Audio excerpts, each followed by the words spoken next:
Senhor presidente, saudando Vossa Excelência, saúdo todos os vereadores, comunidade presente, boa tarde a todas e a todos.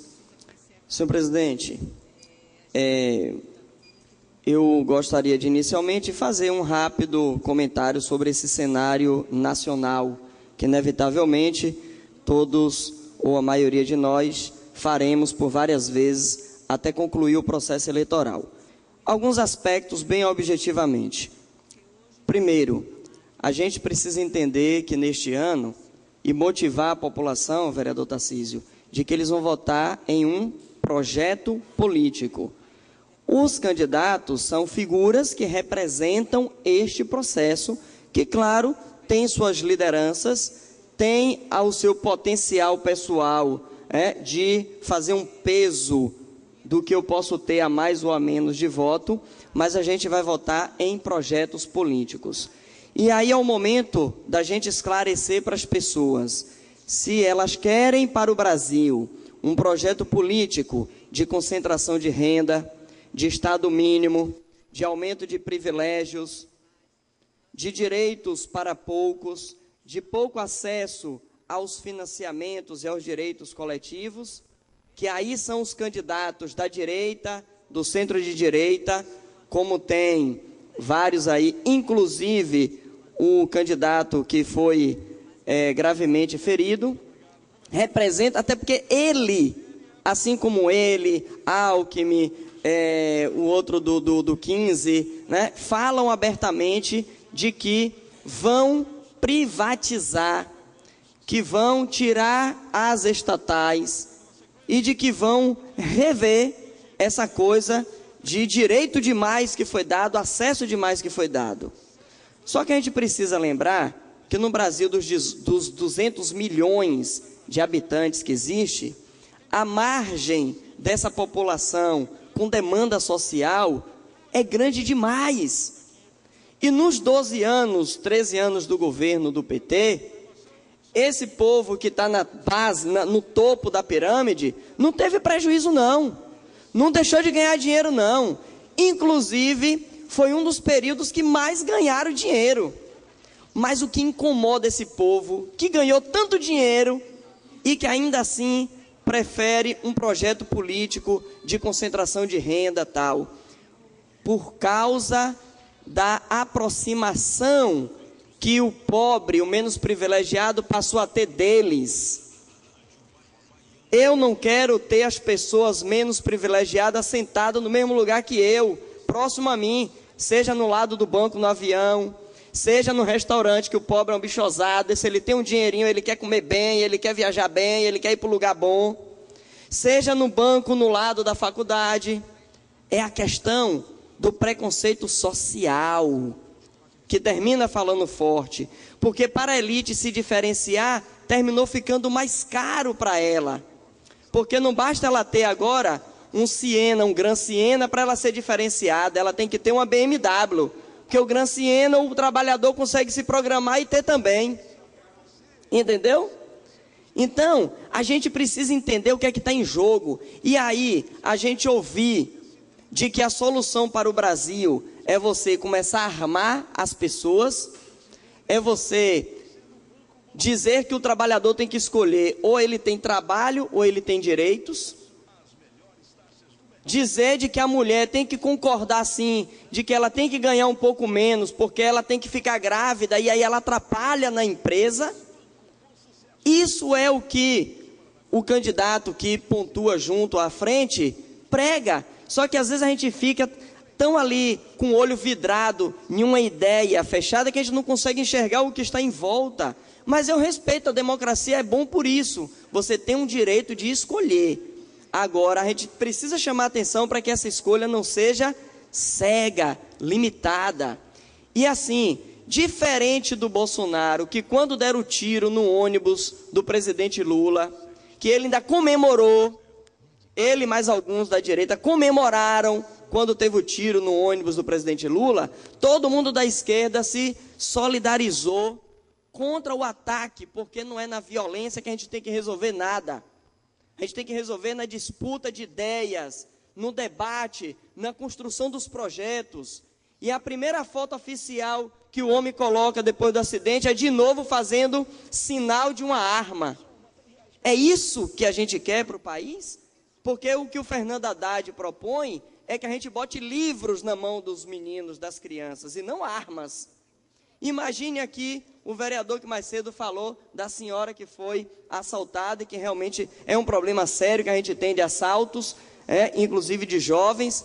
Mas imaginem, Tarcísio, se a senhora de 60 anos, aí ela vai no banco receber, pegar o seu dinheirinho com um revólver na cintura, para poder ela se proteger, para ela não ser assaltada.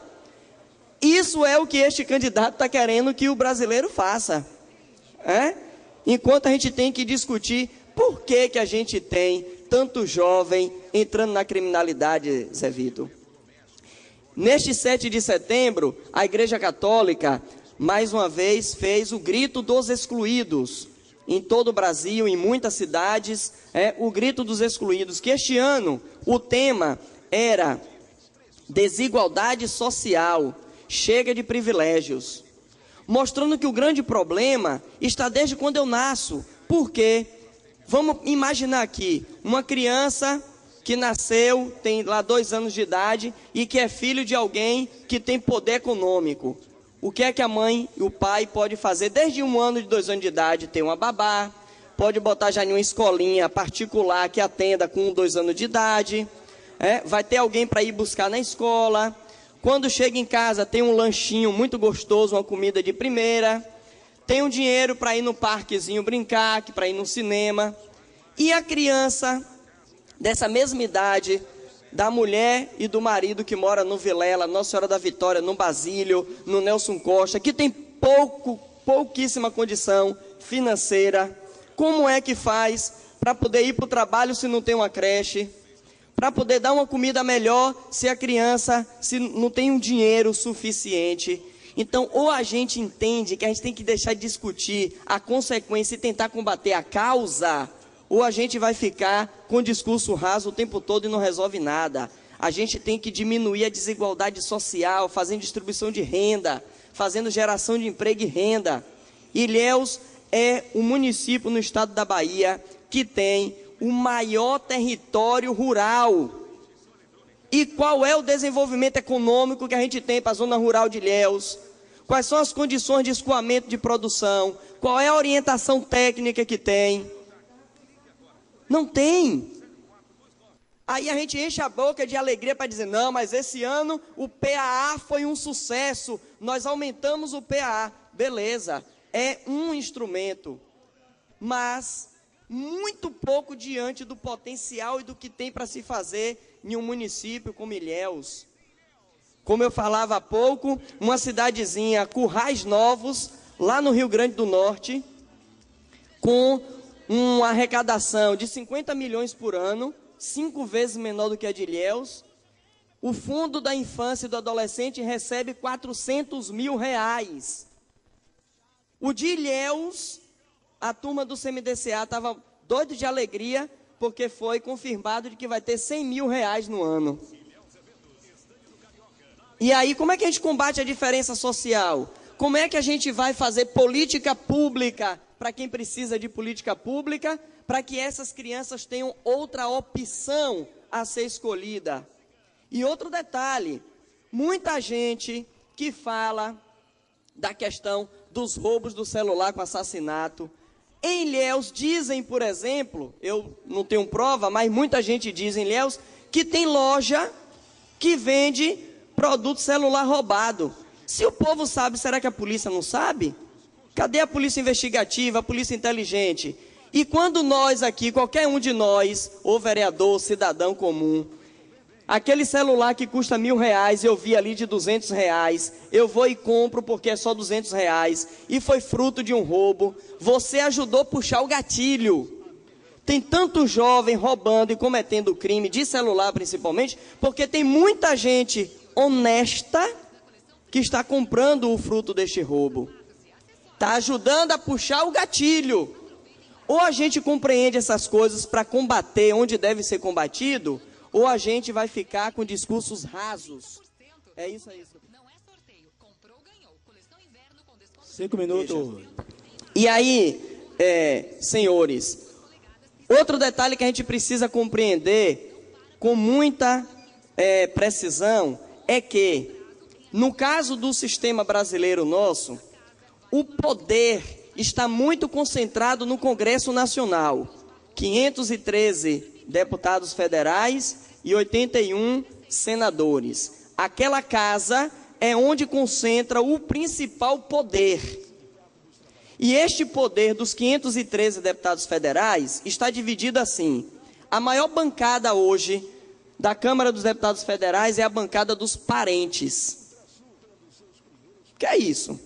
Por exemplo, Bolsonaro tem 2 filhos deputado federal. Aí você tem um outro coronel do Céu das Contas que tem um, o outro que tem a filha, o outro tem a esposa. Juntando todo mundo entre os parentes, são 238 deputados federais. Quem vota? O povo. Agora, com qual condição vota, com qual formação e com quais diálogos políticos a gente faz com esse povo para votar? Porque o senhor Ronaldo Carleto, por exemplo, e aí eu não tenho problema em dizer nome, aqui em Ilhéus, por exemplo, vai ter um bocado de voto da estrutura, mas ele mesmo é também um proprietário da Via Metro, que inclusive, eu vou de novo alertar essa casa, agora em outubro, mês que vem, a empresa vai pedir renovação por mais 5 anos do seu contrato, e eu quero ver se a gestão, com todas as provas que eu apresentei de irregularidades aí, vai renovar esse contrato sem questionar, sem fazer nada para poder corrigir esses erros, porque aí está brincando de querer colocar a coisa no trilho e no eixo sério aqui da cidade de Ilhéus. E aí, quando você vai para a bancada dos empresários e empreiteiros, 208, do agronegócio, os ruralistas, 190 e pouco. Aí quando vai para sindicalistas, quem se envolve com os trabalhadores, 43, Nerival. Ambientalistas, 15. Da saúde, 20. Este é o desenho que a gente tem no Congresso Nacional.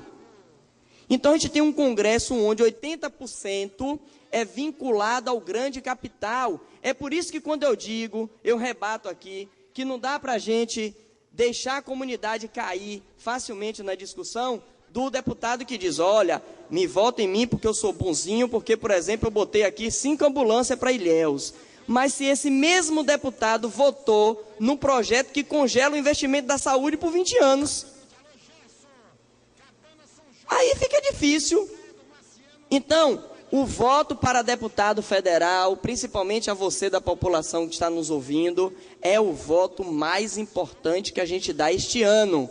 Portanto, a gente tem que observar quem está pedindo para eu votar, o que representa, o que defende, porque são essas pessoas no Congresso Nacional que vão definir os rumos políticos do nosso país.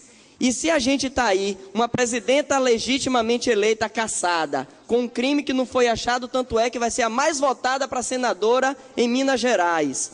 E tem um presidente golpista que assumiu o lugar e que o mesmo Congresso disse, não vamos abrir investigação com ele não, deixa ele terminar o mandato, quando ele terminar, investiga-se. Usando 2 pesos e 2 medidas. Esse é o Congresso que está instalado hoje e é quem dita o rumo do nosso país. E a gente precisa trazer essa discussão para aqui, para Ilhéus, porque o Brasil, para a gente, começa aqui em Ilhéus, onde nós estamos. O nosso país começa onde a gente vive, onde a gente está. E o que eles fazem de bom e de ruim, chega para a gente aqui em Ilhéus. E por isso a gente tem que ter toda esta cautela na hora de votar. E por fim, não dá nem tempo para a parte, vereador. É rapidinho.